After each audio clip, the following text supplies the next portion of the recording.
Welcome into the Bobby Carpenter Show, and it's a good one today. We got our guy Steele Chambers. We've got our guy Bill Ender here rolling along with us at the end of sporting news. I'm super excited, Bill. We are in the thick right now of media days. We've had the Big 12 a couple weeks ago. We had ACC last week, 2 weeks this week.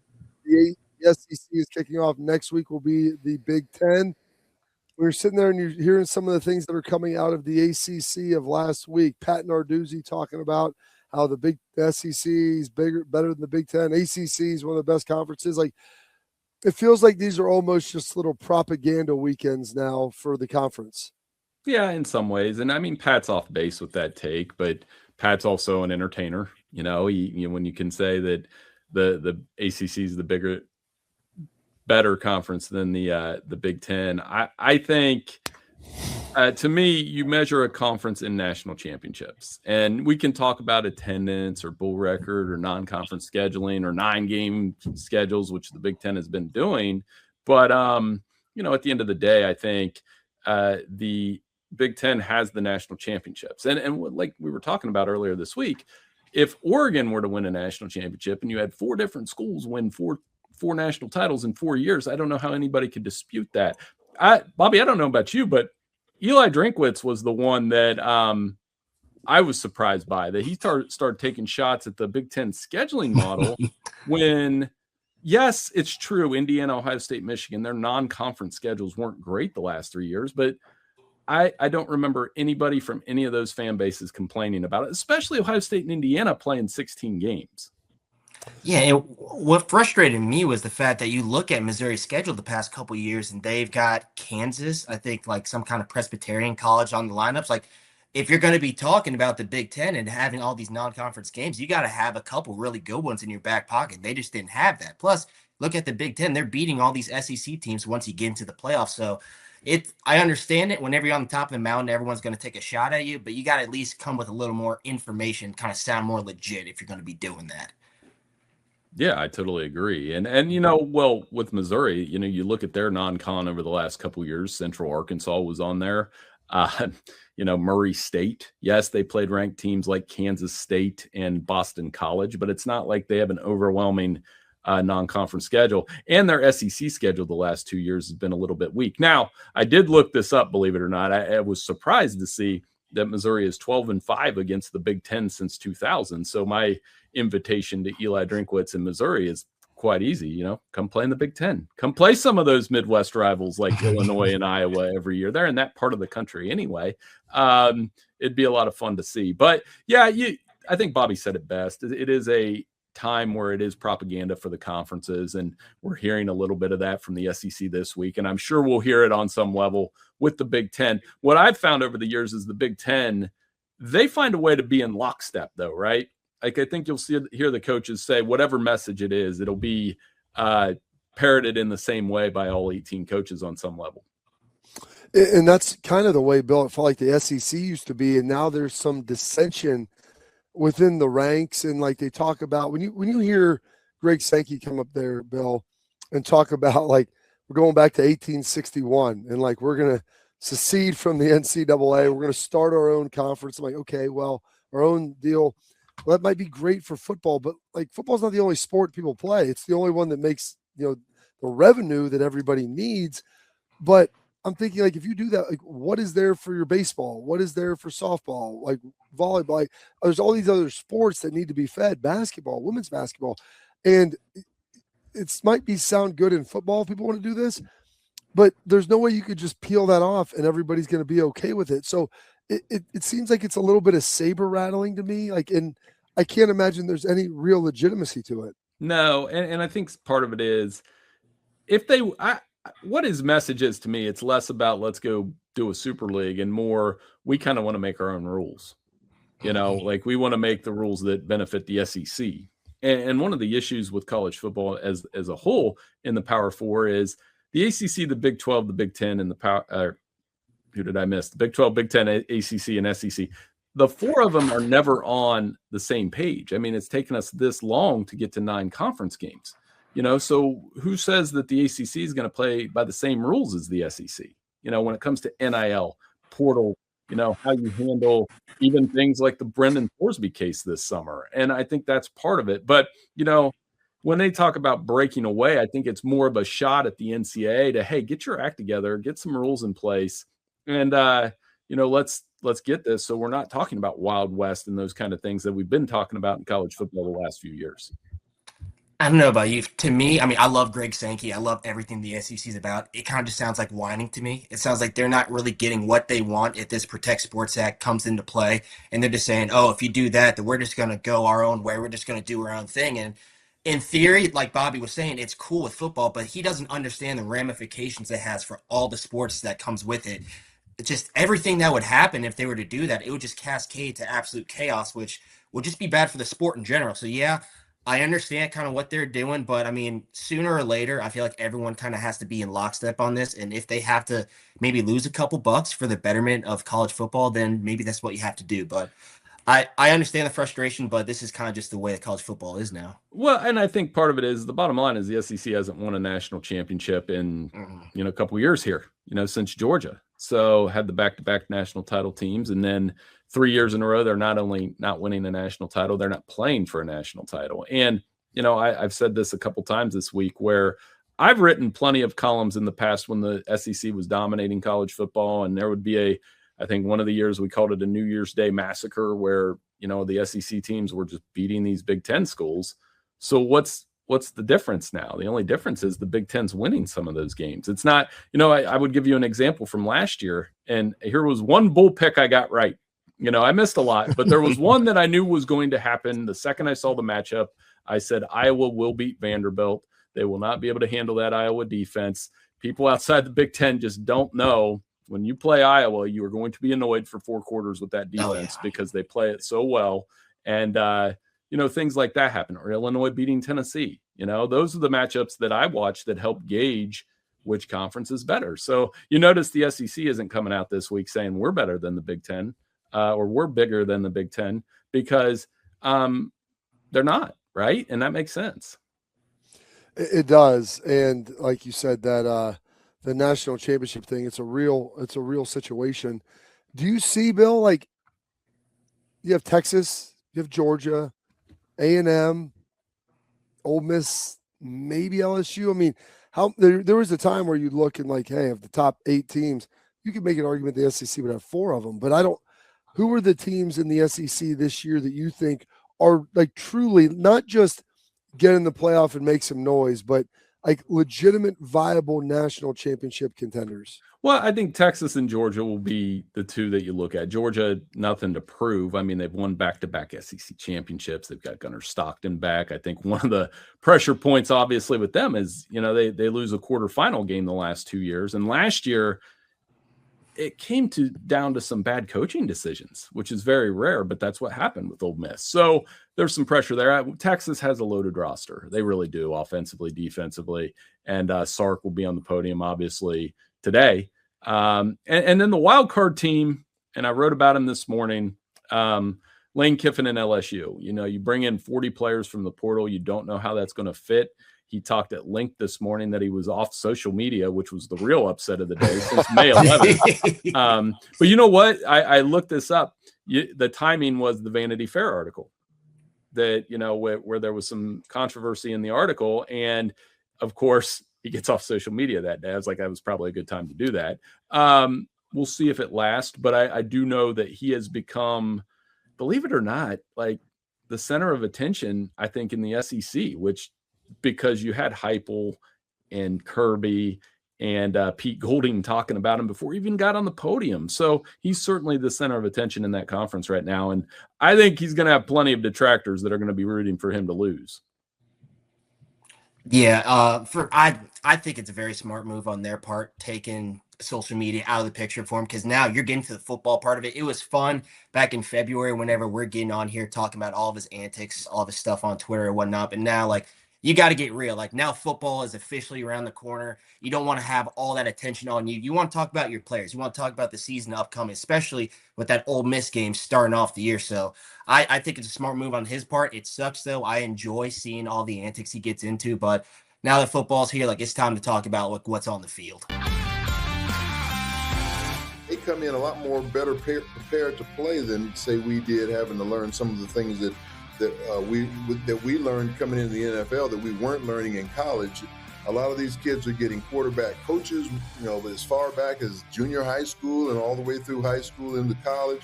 So I think the position is a lot more stronger than it's ever been. Outspoken with Dan Cilio, only on SportsGrid.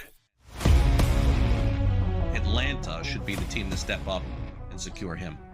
Yeah, Atlanta's really interesting because they're, much further down the list at only, 8% right now on Call Sheet. But this is a team that has constantly come up in terms of GMs thinking, or the reports suggesting that GMs are thinking that Atlanta Braves are the dark horse team to kind of swoop in there and get Scoogle. And that's going to be something that, we should pay attention to. Pro Baseball Today, only on SportsGrid. Wembanyama goes to the park and plays chess against people. I saw him come in with a book today. Yeah. He walked in with a book, Kevin. He had a bunch of books in his hand. I was thinking to myself, I'm like, he's the only NBA player that actually walks in with a book that actually read it. Yeah. It's a good take. Yeah. Shot of LeBron. Listen, I couldn't help it. I knew that I was trying to cut you off before you said the name. In-game live, only on SportsGrid.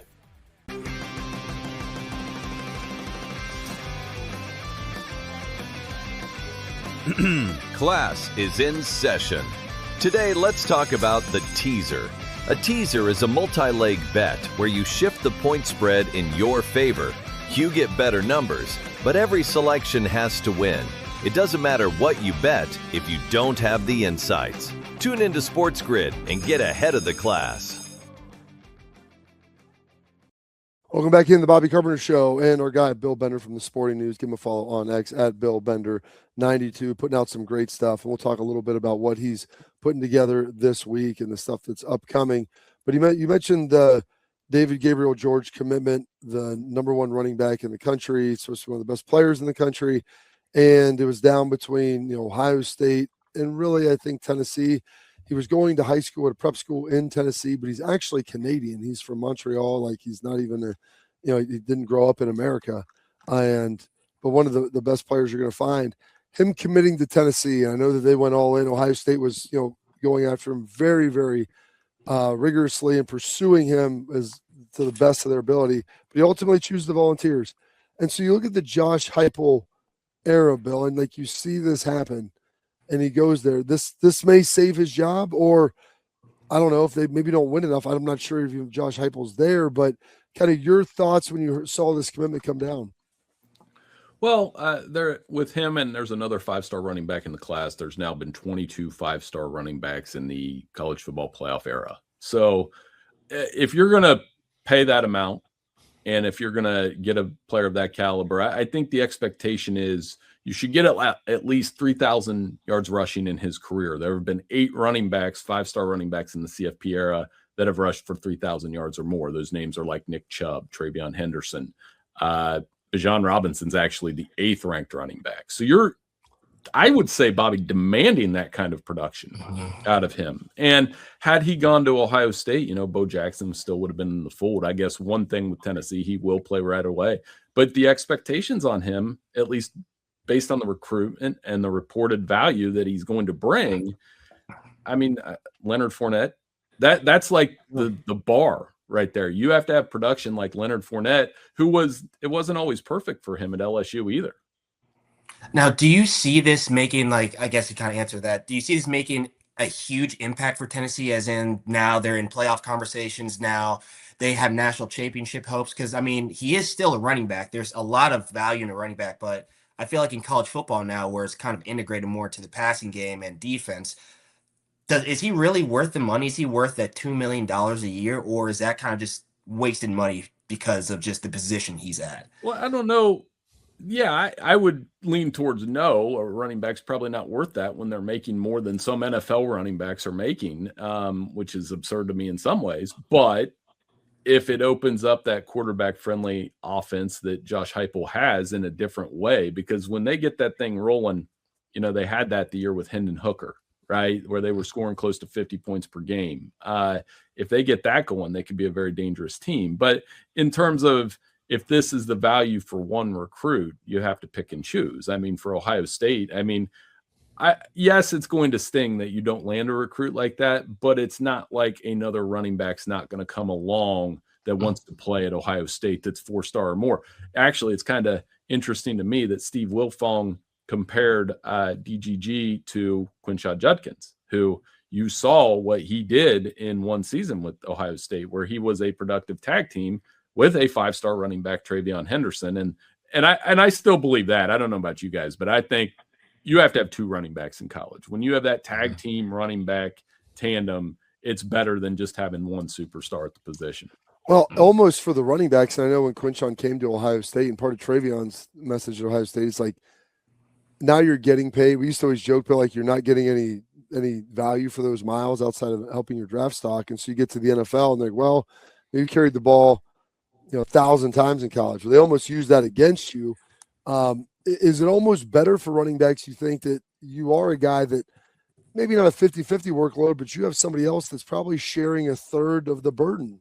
Well, this was a while back. I did that study. It's a great call because I always thought that the NCAA should make a rule that a running back should only have so many carries in a season so as to not ruin their NFL career. The only guy that, you know what I mean? Like you got a 250 pitch count or something. And, the example I go back to, there's a couple, a guy like, I don't remember the exact count, but I think Chris Perry carried the ball 50 plus times in a game in college against, might have been Michigan State in 2003. And I was thinking, man, that's bad for his NFL career. And Chris obviously was a super productive running back at the college level, played for a while with the Bengals, but that was one that happened. The only guy that was kind of, and I went back and looked at who had the most carries in college and did their NFL career get affected by it. The 2 guys where it was like the exception to the rule, LaDainian Tomlinson carried the ball. I don't have the exact number, but it was an absurd amount of carries in college, and it didn't matter in the NFL. But I think, Bobby, you remember LT. I don't think he was human. That's the other part. And then, and then D'Angelo Williams was the other one. Another one. Yes. Insane college running back carry count. It didn't affect his NFL career. He was an awesome player at the next level as well. And I'm sure both of those guys were tough to tackle. Well, what's unique about both of those guys is like both of them went to smaller schools where they were the dude. Like you have a first-round draft pick and you're at a Conference USA or a Mountain West school at running back. That dude's getting all the time. And LT, like he could get the ball out of the backfield. They toss it to him. But I trained with D'Angelo, and he was one of the best athletes I'd ever been around. He kind of reminded me of a little bit of a smaller Quinshon Judkins, but neither one of those guys were like hammers. Like they would run through tackles when needed, but they weren't going to sit there and just try to pound you into the ground. And they're probably the only 2 anomalies, like you said, that you could point to. And maybe that's because they were playing at smaller schools and maybe the competition wasn't quite as steep, Bill. Like when you're playing, UTEP versus playing Utah or Texas, like you're probably dominating maybe a little bit more than you would otherwise. Yeah, and I think, for Ohio State's purposes, the offense, Bo Jackson had a efficient season last year.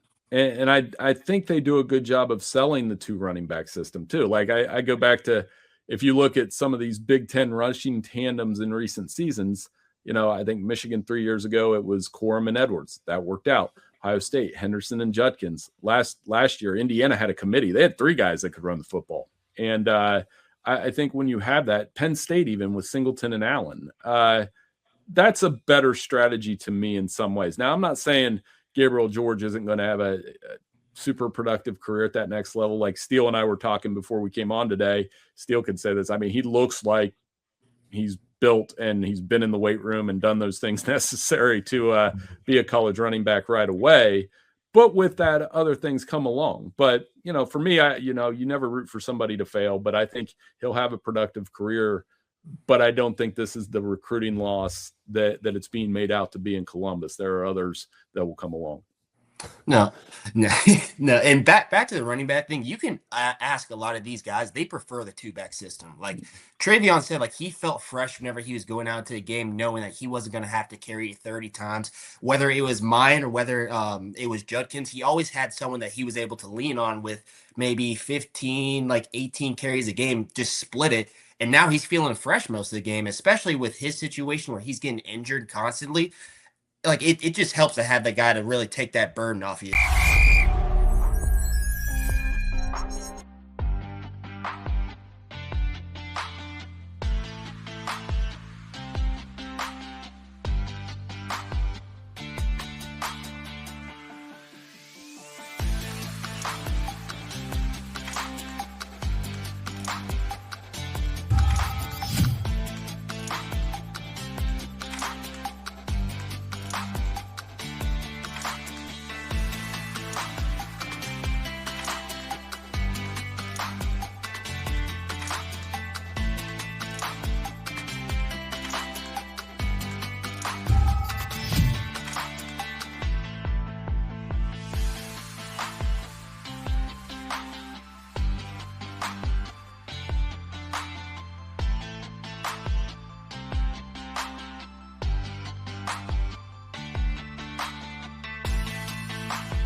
And Bill, we were talking a little bit. You said you were putting together some stuff, working on Lane Kiffin. You brought up the Lane train down in Baton Rouge, the Red Stick, if you will.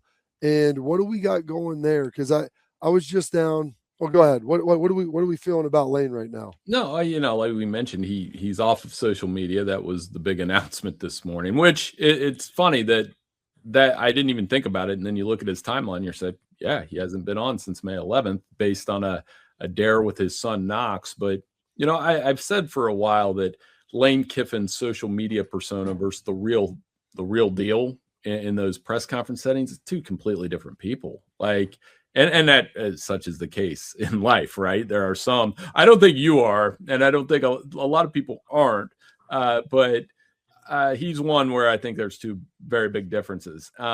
With Lane too, I think maybe it's a deflection from how much pressure is going to be on him at LSU this season. Not only are they playing Ole Miss, you heard what Josh Heupel said. He easiest grocery store opportunity in the world is in Knoxville, Tennessee, for mustard before Ole Miss comes or LSU comes to town this year. And they're playing Alabama, they're playing Texas. So I do think, given the way that he departed Ole Miss last season, I would say no coach in the country has more pressure on them than Lane Kiffin at LSU. Maybe not just this year, but his entire tenure, replacing Brian Kelly, and what the expectations will be. And you mentioned expectations. What, Bill, what is success for Lane Kiffin this year, and then let's say in the next 3 to 5 years? Well, I would give him, me personally, I would give him a 1-year honeymoon. I would say if they were 8-4, and it, our mutual colleague Jacob Hester would say, as long as it looks like LSU football and they're 8-4 or 9-3, that's fine. But I mean, make no mistake, the way he left and Ole Miss goes to a college football playoff semifinal, I think the expectation would be to get to LSU to semifinals. And you're talking about a job where 3 different coaches have won a national championship there this century. Not like all time, this century. It's very much like Ohio State, where when your last 3 coaches have won a national title, whoever replaces Ryan Day is going to be expected to win a national champion. Now, I will say LSU's collection of national championship coaches, Les Miles, Ed Orgeron, Nick Saban, and then you go to Lane Kiffin, that is like 4 different corners of the world when it comes to personalities, right? Yeah, it's pretty wild, like you said. Yeah, that is from Nick to Lane with Ed and Les in between. And you mentioned Nick, and we were talking a little bit about the SEC earlier, Bill. I mean, we're in like the post Nick Saban SEC era right now. Does that feel like, is it lost some of the steam, we think, because of no Nick Saban, who, is arguably the greatest or most successful, whatever you want to say, college football coach of all time? I would say yes. I mean, when I covered plenty of SEC media days with Nick Saban, and I always made the comment that when he talked, it was typically Wednesday. Nick Saban would come on. They wouldn't bring Nick Saban out there on Monday or Tuesday. They would bring it. It's a 4-day event. You bring him out on Wednesday. It felt like a little bit of Alabama football and a little bit of like the State of the Union of college football. That's how much pull he had at the time. I mean, I remember walking into the Winfrey Hotel and trying to get in the hotel, and it was like 8 a.m. and there are just, I'm not exaggerating, at least 100 Alabama fans outside the doors. Some of them wearing the elephant hats and stuff, waiting just to catch a glimpse at Nick Saban, and they would scream, 17 or 18. They wanted that next national title. It was a wild scene. And at Big Ten Media Day, it's never been quite like that. They do make it a fan experience. I'm not saying like Urban Meyer or Ryan Day or Kurt Signetti or any of those coaches don't have the same presence, but it was a little bit of a different feel with Nick Saban. Do you feel kind of that centralized figure being done with college football? Because you look at the Big Ten, everyone's kind of sharing a piece of the pie as far as national championships. Do you feel like that head coach like a Nick Saban, who they're going out, they're winning 5 national championships in a decade? Do you think that's done where that's like you're just not going to see a guy have that dominance anymore just with the transfer portal, NIL? Like I don't see that happen. I don't see Nick Saban coming around, I guess, for the rest of college football. Well, maybe it feels a little bit like the 90s then, where, not to go all the way back to in time, but at that time you had Bobby Bowden, you had Steve Spurrier, you had Tom Osborne. I mean, the larger than life personalities of that era, it was still spread out. I mean, Nebraska won 3, Bobby Bowden won, I think 2 or 3, right? And Spurrier won the 1 at Florida. But I kind of feel like that's the playing field we have now. Now Kirby's won 2 and Dabo's won 2. Kirby, however, his media presence is one of like a former defensive coordinator that is doing it more out of obligation than want to, if that makes sense. Like he's not bad and he's not rude to reporters or anything like that, but there's definitely a feel of, man, I got to go do this now. And he just wants to get it done and get back to film. Ryan Day, Steve Sarkisian, Marcus Freeman, those are all coaches that are, in that neighborhood, but you're dealing with a sport where there aren't a lot of active coaches with national titles. So next week at Big Ten Media Day, I think it'll be interesting to see what's the difference between Ryan Day and, Kurt Signetti. Those are 2 different personalities as well, both very successful coaches, but very different personalities, especially when it comes to the media.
Welcome back into the Bobby Carpenter Show. We're a little lift it or leave it. We got our guy Bill Bender here, Steele Chambers, Bill of the Sporting News, doing a great job. Go check his stuff out there. Give him a follow on X at Bill Bender 92. And Tommy Tuberville, they're doing the Lord's work and politically in the state of Alabama. Senator out of the state of Alabama now, and they've got the Protect College Sports Act. And Bill, like the SEC has vehemently opposed this. They have, I guess they've written letters to their senators. Tommy Tuberville's coming out trying to talk about opposing it. The Louisiana, I think the president of LSU maybe had penned something and put it out there, or maybe the Louisiana, one of the senators, like people that I don't know, you don't know, we really don't care about. But it seems like there's so much pushback in a region where, like, you've got to pick up a majority of the votes. You've got to get 60 votes out of 100 to get this thing basically through in the Senate. It doesn't seem like there's so much resistance to it in certain areas. It doesn't seem like this is going to get passed. Lift it or leave it. I lift that it's not going to get passed, right? And it's an unfortunate. I don't know if you can do it in a series, like an act in a series of like one-offs. And that's how I would do it. Let's start with, and I don't know if Congress is going to take time to do it, but here's how we're going to, 5 for 5 is really, that's real now. So that's one. Here's how we fix the portal. Now we'll get into the financial part of it. And I still think it's not on Congress. It's on the NCAA and these conferences to fix the calendar. You can do that. That is your job, right? I think it's definitely one thing to keep an eye on. And Tommy is a punching bag on social media for a variety of reasons. But I think most of the things within the act that he was presenting or the reforms he was presenting, pretty on target, in my opinion. Yeah, I agree with Bill completely. I mean, what he said about just like taking steps, taking your time, that seems like the way to do it. You throw out all these different rules at someone, obviously there's going to be people that disagree with it.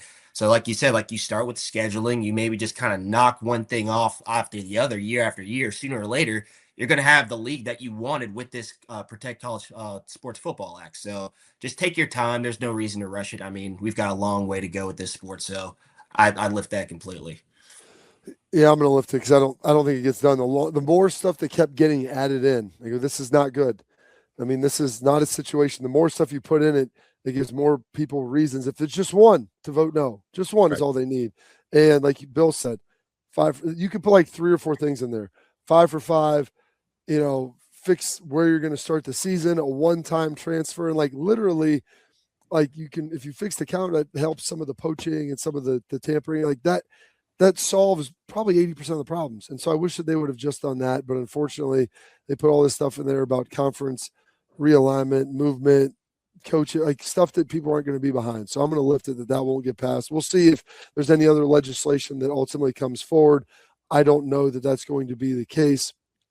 But moving forward with that, since we talked about this in the PCSA, Protect College Sports Act, and what's on there, one of the things was about conference realignment and people moving.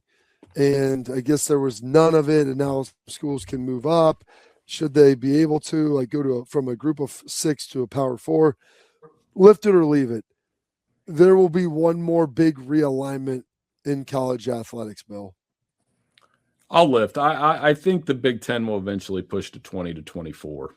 And it makes sense once they can handle that. I know I kind of tongue-in-cheek said Missouri should come in, but I mean, that's the type of school that fits, right? I mean, I know they have a great journalism school. I work with a bunch of colleagues that went there over the years. So, and their football program has made strides since the Gary Pinkel days. So if it's not Missouri, I'm not saying Missouri's coming to the Big Ten, so don't start that rumor. But I would say if I were the Big Ten commissioner, I would take a peek at Florida State, at Miami, at schools that might not be unhappy. I'd still keep the door open for Notre Dame, in the future, because imagine Notre Dame in a conference with its rivals. You could even look west and grab a Stanford at some point where you would have all these both academic and athletic schools.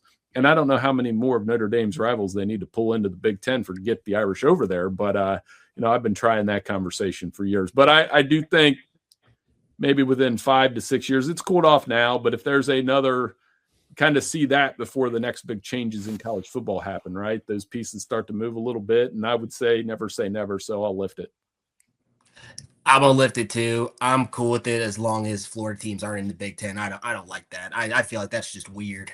Having a Florida team that's on the beach come up to like somewhere in Lake Michigan, just freeze their butts off. That doesn't make any sense to me, but it's probably going to happen. That's just the nature of the sport. So I'll lift it, but I don't like it too much. Yeah. And I would probably lift it. And I don't think the SEC will probably add anybody. I've looked around and like listening to Greg Sankey, and they've talked about this and where they're geographically located. I think they are positioned as well as they possibly can be. They're leveraged as much as they possibly can be for television. I don't know that adding anybody in their footprint is going to help anything. Whereas the Big Ten, like Bill said, you talk about maybe a Missouri leaving the SEC, which would be crazy because we haven't seen anything go from like big to big like that. But you have a North Carolina, as you mentioned, a Stanford, like a Notre Dame. I think there's a handful of schools in the ACC that the Big Ten would find appealing, that they would be willing to bring in because they know what they would value they'd bring, not just athletically, but also academically and everything else. So I do believe that is something that we could see. Last one here as we go through this, Bill, we talked about, Greg Sankey and, the college expansion.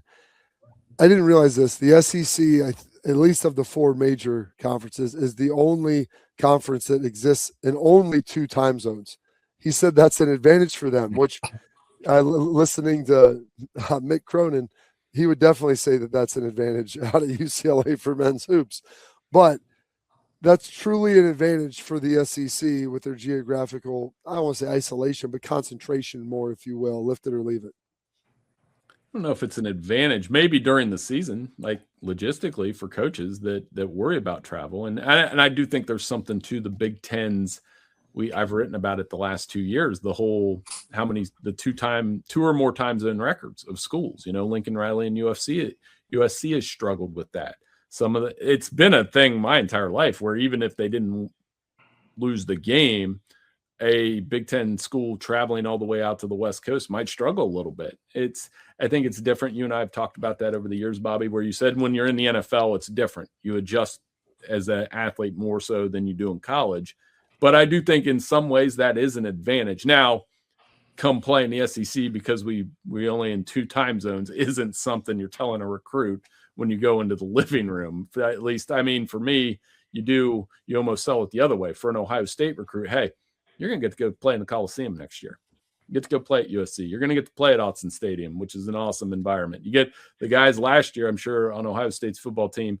I bet they left that Washington game saying, man, that was a tough game and that environment was tough, but man, that was pretty cool to play there.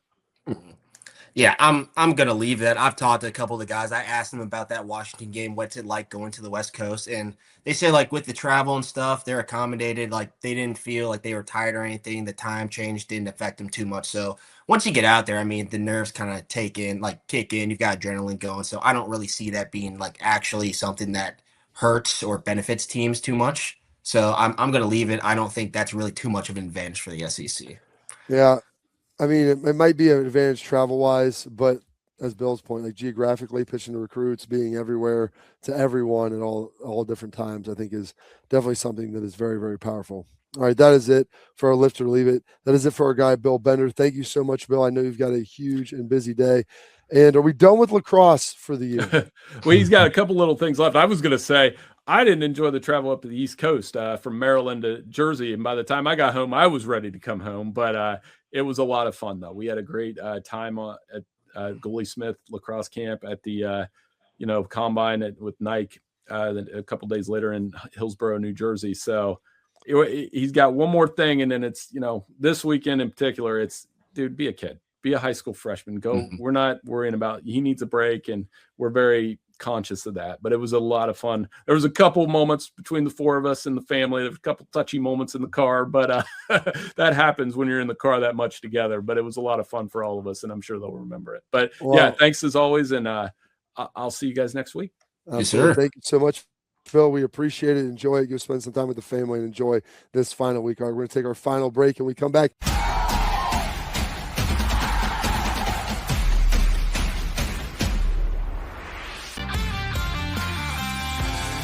come in a lot more better prepared to play than say we did, having to learn some of the things that we learned coming into the NFL that we weren't learning in college. A lot of these kids are getting quarterback coaches, as far back as junior high school and all the way through high school into college.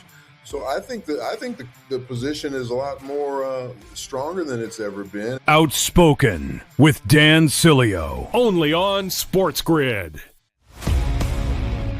Atlanta should be the team to step up and secure him.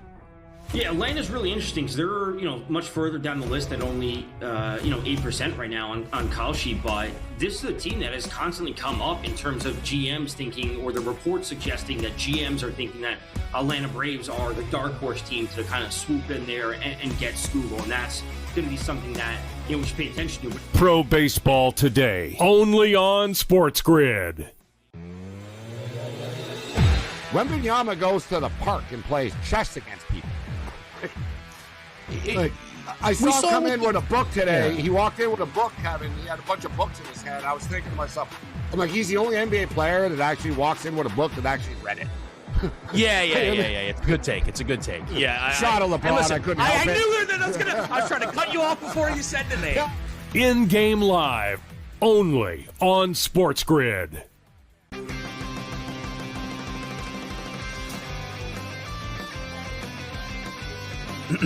Class is in session.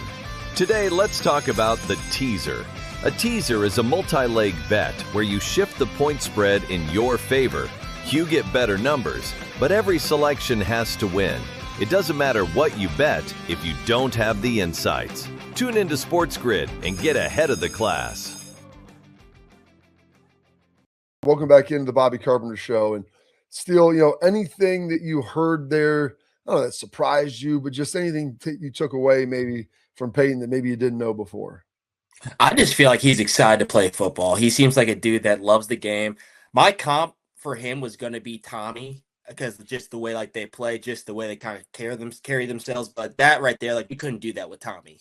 Talking to Tommy's like pulling teeth. That would have been impossible. But just he's so clear with his speech. I feel like that's indicated on the way he plays on the football field. He just seems like a guy that loves football, which if you're a middle linebacker, you have to love the game. And I think he really does. Absolutely. And it's interesting because we had you, Tommy, and Cade on in successive weeks. And Tommy was by far the hardest. I love Tommy, but like you said, he's a man of few words, if you will. Mm-hmm. But does a great job out there. Obviously a great player. But yeah, him and Peyton, some similarities. The thing about Peyton too is last year he didn't play a ton of Steele, but he made a lot of plays. You look at some of the punch outs, some of the fumble recoveries, and he got an interception. He was highly productive for not getting to play a ton. And I know he was talking about Cody, and when you were there, Cody would roll with you and Tommy, and James does a really good job of kind of developing the next guys. If you're the third or fourth dude and you can play, he's going to give you some opportunity to go out there by spelling the other guys, giving them some rest, but also hoping to prepare you when you take over that starting role. Yeah, and I mean, whenever he goes out there, he makes those plays like you're talking about. That's how you get on the field more and more often, and especially with guys like Sonny and Arvell leaving. Now you're forced to step into that limelight, and now you've got to be the captain of the defense. You've got to be a captain of the team, and everything runs through you. And he's gotten those reps banked in because he developed that trust. He went out there and made those plays, and now he's getting probably 60, 70 plus reps on defense. So those plays are just going to accumulate more and more, and you're going to see his stats go through the roof. So I expect fumble recoveries. I expect forced fumbles, interceptions, 100 plus tackles. It's going to be a hell of a year for him. Yeah, I'm excited. Yeah, 100 plus tackle guy and a lot of other plays being made with that. And if he's doing that, let's toss this up there, Pat. I've talked before, and with as good as this Ohio State offense is, the defense last year was unbelievable. I think, historically good. And I don't know if people fully anticipated that, and that's why they had, 3 picks in the top 11. K-Mac goes, in the top 40. And they had a lot of guys drafted really high. And they were one of the top defenses in the country. This year on 3 has Ohio State's defense ranked 8th coming into the season, which, people might look at that as a slight. But when you look at all that they lost, it's pretty impressive that people think of them that highly already. and they're going to have to go out there and prove it. But if they're a top 10 defense again this year with all of the turnover that they had, I think this team is going to be unbelievable. Oh, yeah, and I think I saw some about their projected stars. You look at it, and it's a bunch of either new guys in new roles or transfers. So the fact that they're able to get in the top 10 with a bunch of guys in new roles, that's a credit to Matt Patricia and Ryan Day, what they've been doing with that defense the past couple of years. I think they can finish in the top 5 just because we kind of have a little bit of knowledge of these guys coming in. I feel like we said earlier, I almost said called him Earl Thomas, probably plays like him, Earl Little Jr. I think he's going to have a sensational year. James Smith, he's going to be fantastic. Talked about Christian a little bit. He's going to be a part of that linebacker little room rotation they might have. So they've got a whole bunch of new faces that I think are going to make a big time splash. And I don't know if people are anticipating them to have the impact that they're probably going to have. So I think this defense, they're going to be top 5 again this year. It's Coach Day and Patricia just continuously rolling guys in and out of this program onto the NFL and just making huge successes of themselves. Absolutely. And like the big area of question for me coming, I thought they'd be fine on defense. You know, Peyton's coming back and he's played a lot, but the combination of, you got TJ Alford, who I thought played really well in spring. Christian played really well in the spring. Riley was hurt, but he played, he had a lot of good film last year. Mhm. I know they're trying to get Stove and get him in the mix as well because he looked really good in the spring. Like finally, it looks like the game's kind of slowing down for him. And so they've got like the players that they can put out there. And what Matt Patricia always likes to do is he tries to build packages for guys. And so, hey, if you can do these things, like this is a 4 linebacker package we have. Maybe this is more of a, a blitzing package, a coverage package, a run stop package. And, look at the teams that they're playing this year, going from playing – Iowa and Illinois, where you're going to see a lot of 12, 13 personnel, 2 tight ends, 3 tight ends on the field. So you get more linebackers. And then there's going to be games where you're playing USC where they're, not running the ball hardly at all. They're going to try to sling all over God's creation. So it might be a little bit of a different look or feel, those guys building into this. So I knew the linebackers, felt pretty confident about them. Secondary, you're losing Caleb. Obviously, that's huge. Losing Davidson, that's huge. But, Jalen McClain was coming back. And you also lost Lorenzo Styles too. But Jalen McClain coming back, Jermaine coming back, Devin Sanchez like taking that next step. And then they drop like Earl Little in there. Royers has stepped up a lot. So I was like, okay. Secondary wise, like they've got guys who have played before that are coming in. They've got some guys that are ascending. You feel good. The D line was really the big question mark. But after bringing Quay Rousseau, James Smith has been really good. John Walker coming in. Like, I think Phil Steele had the D line as one of the best D lines in the country. And so if you're telling me that the area I thought was the biggest question mark is now one of the top units based upon, who's in there and some of these guys developing and, the development of Kenyatta and everybody else, like they could be really stinking special. Oh, yeah, because they're pretty loaded on the interior, like you said, with the Bama boys in there.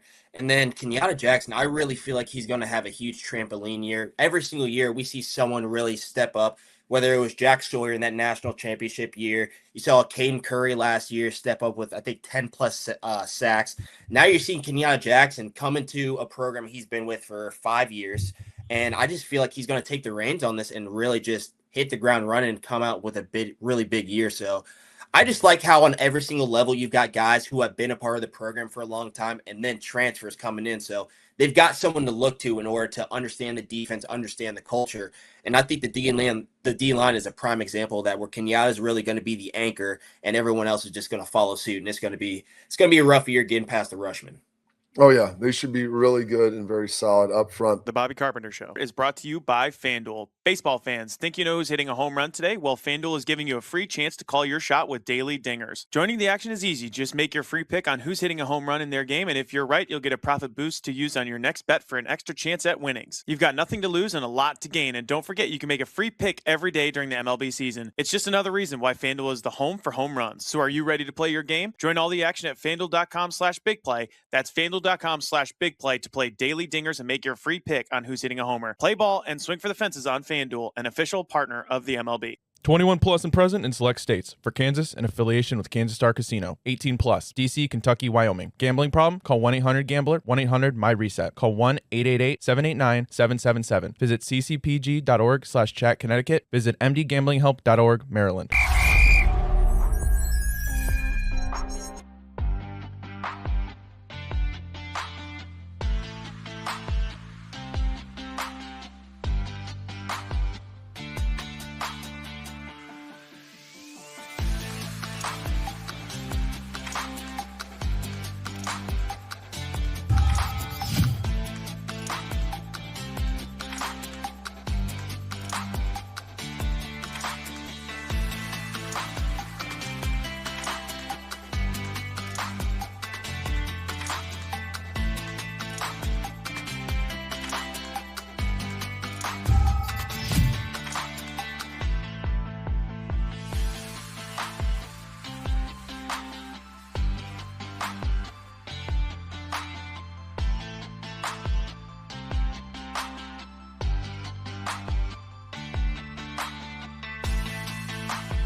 Columbus, listen up. Smart Choice Baths has officially arrived in our city, and they're kicking things off with a massive win to celebrate the new division. They have partnered with me and Big Play to give away a complete bathroom remodel valued up to $10,000. We're talking a brand new shower tub installed for free. No purchase necessary. Just go to smartchoicebaths.com or scan the QR code to enter right now. That's smartchoicebaths.com. Get it on this before the prize period ends, and don't let your bathroom sit on the bench any longer. You know, we heard Peyton Pierce talk about him, and it's wild that, you know, you just basically, it's one thing rooming with somebody as you get to college, Steele, for the first time, like everybody knows you get there, but like Peyton texting him. I mean, he had met him before, like, hey, dude, we got an extra room.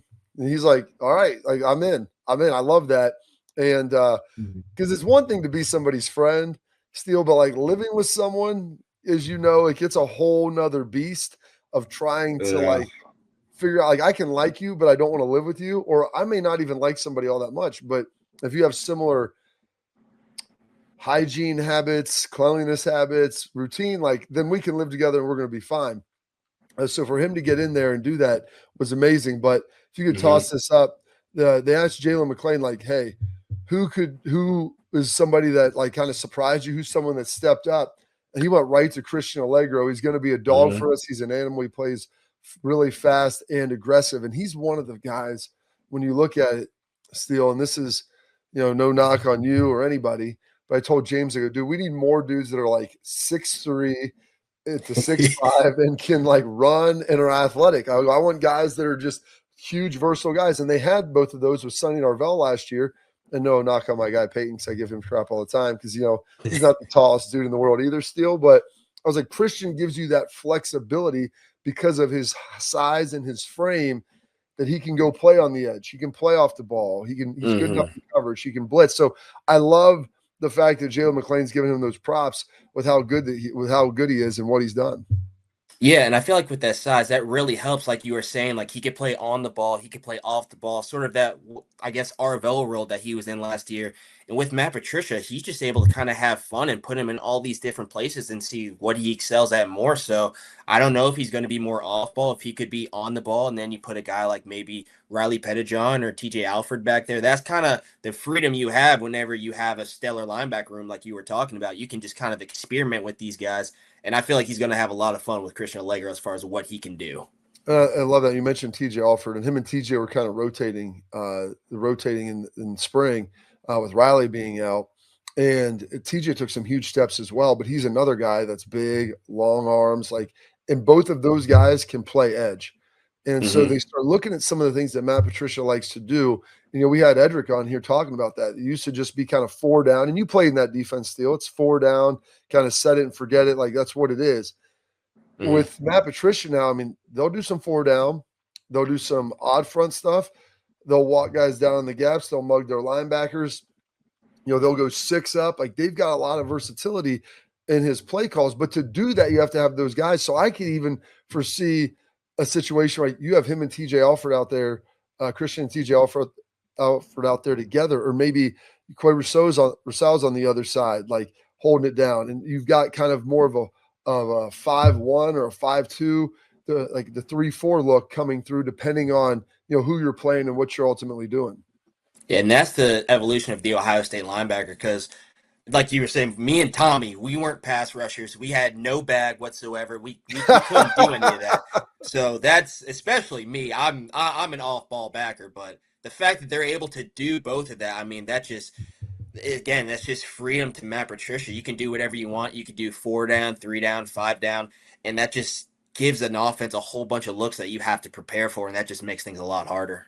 How are you telling me you weren't a good blitzer, Steele? Like being a good blitzer is just having good dance moves. I can blitz. I'm talking about like kind of what RVO was doing last year, like on the edge. Like I'm 1-on-1 with a tackle. That's not my forte.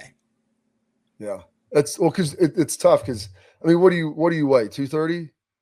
I'm like 6'1", 230. So that's not my place to be. That's the thing. I was playing a lot of edge stuff. I was 6'3", 255, and you got these monster tackles out there. Like it's really hard to not have the body type to be able to do that. And so you're an off the ball guy, and that's fine. And it's all good. But if you can have guys that can go on ball, off ball, and be able to kind of give you that versatility, and just like safeties, you have safeties, you can play down in the box, you can play in the middle of the field. If you have guys that have that body type, like Royer's a big dude, like if they can get him down in there and see what he's working with. So that there's different body types that give you that. Like Jay McClain, he can do a lot of different stuff, but having those different body types to be able to have guys move around and be able to get that stuff done for you is really impressive. And so that's going to give that Matt Patricia defense the flexibility that I think everybody loved to see last year. And hopefully they'll be able to see a lot of that this year with guys like Christian Allegro and some of the other folks that are going to be out there moving around. I said Roy, I meant Roker. Gosh, I was like, Royer, right? That's Joe Royer. So I was thinking of Roker, who's a big dude, big safety back there who played really well at the end of the year as well. We're going to take a quick break. We're going to come up, have some parting thoughts from Steele, and wrap up the show here heading into the start of the week. They come in a lot more better prepared to play than, say, we did, having to learn some of the things that we learned coming into the NFL that we weren't learning in college. A lot of these kids are getting quarterback coaches, as far back as junior high school and all the way through high school into college. So I think the position is a lot more stronger than it's ever been. Outspoken with Dan Cilio, only on SportsGrid. Atlanta should be the team to step up and secure him. Yeah, Atlanta's really interesting because they're, much further down the list at only, 8% right now on Call Sheet. But this is a team that has constantly come up in terms of GMs thinking, or the reports suggesting that GMs are thinking that Atlanta Braves are the dark horse team to kind of swoop in there and get Scoogle. And that's going to be something that, we should pay attention to. Pro Baseball Today, only on SportsGrid. Wembanyama goes to the park and plays chess against people. I saw him come in with a book today. Yeah. He walked in with a book, Kevin. He had a bunch of books in his hand. I was thinking to myself, I'm like, he's the only NBA player that actually walks in with a book that actually read it. Yeah. It's a good take. It's a good take. Yeah. Shot of LeBron. Listen, I couldn't help it. I knew that I was trying to cut you off before you said the name. In-game live, only on SportsGrid.